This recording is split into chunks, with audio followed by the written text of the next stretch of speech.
L'illusion du contrôle et la liberté du lâcher-prise. La plupart des gens passent leur vie entière à essayer de maîtriser ce qu'ils n'ont jamais été censés contrôler. Quand ce n'est pas le cas, ils souffrent. Ils se mettent en colère quand on leur manque de respect. Ils se sentent trahis quand la vie ne suit pas leur plan. Ils prennent tout personnellement, comme si l'univers les avait choisis pour une épreuve cruelle. Plus vous essayez de contrôler le monde extérieur, plus vous lui donnez du pouvoir sur vous.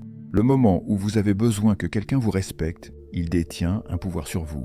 Le moment où vous avez besoin qu'une situation se déroule d'une certaine manière, elle vous contrôle. Le moment où vous avez besoin que la vie soit juste, vous vous exposez à la déception. Et dès que vous lâchez cette illusion de contrôle, tout change. Soudain, vous êtes libre. Libre du besoin d'approbation. Libre de la peur de l'échec. Libre de cet épuisant combat pour forcer le monde à se conformer à vos attentes. Le contrôle est une illusion. Voici le paradoxe. Quand vous arrêtez d'avoir besoin que les choses aillent dans votre sens, elles le font souvent d'elles-mêmes. Quand vous cessez de craindre le regard des autres, vous devenez naturellement plus confiant.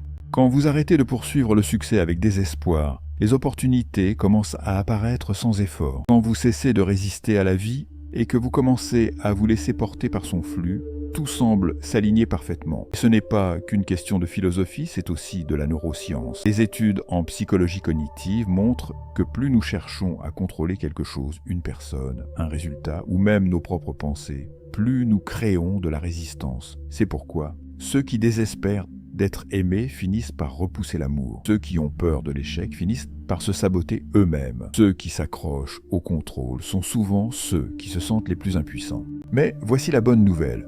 Vous pouvez reprogrammer votre cerveau. Les neuroscientifiques ont découvert que grâce à la pleine conscience, au recadrage cognitif et à l'exposition au malaise, vous pouvez littéralement entraîner votre cerveau à être moins réactif. Avec le temps, les insultes cessent de vous affecter. Les échecs ne vous définissent plus. L'incertitude ne vous effraie plus. À ce moment-là, vous devenez intouchable. Non pas parce que le monde a changé, mais parce que vous avez changé. C'est pourquoi le véritable pouvoir ne réside pas dans le contrôle du monde, mais dans le contrôle de votre perception du monde. Voici la meilleure partie. Lorsque vous cessez de réagir, vous commencez à contrôler la réalité elle-même.